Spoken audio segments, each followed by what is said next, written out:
Let's learn how to do this whip sliding effect in CapCut.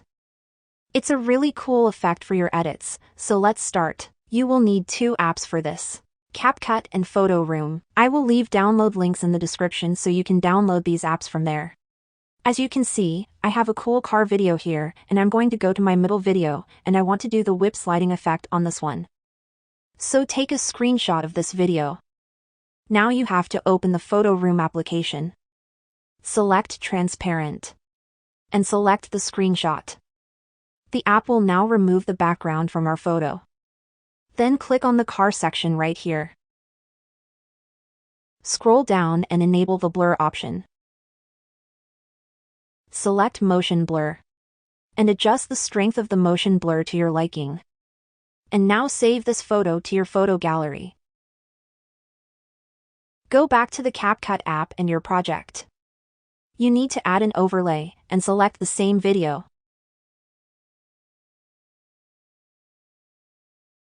Then select that second video, and find the cutout button. Then select Customized Cutout. We now need to make the cutout of our car, or whatever subject you have. So make a selection of the car, and when you do that, the app will remove the background and leave only the car.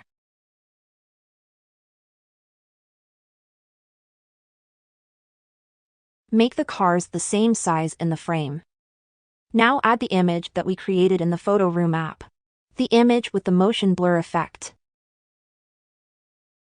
And you need to make the image last for only 0.1 seconds.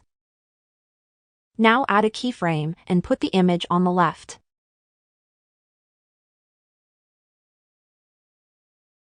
Then go to the end of the image and put the image on the right. Then copy this effect as much as you have to.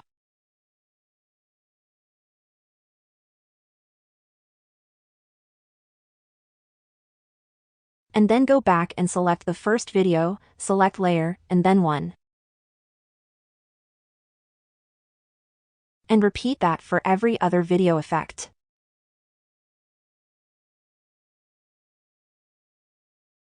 And that's it.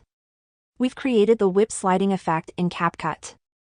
But if you have the watermark from the Photo Room editing app, then save this video to your photo gallery and create a new project in CapCut with it. Now select the part where our video effect is and split the video on both sides.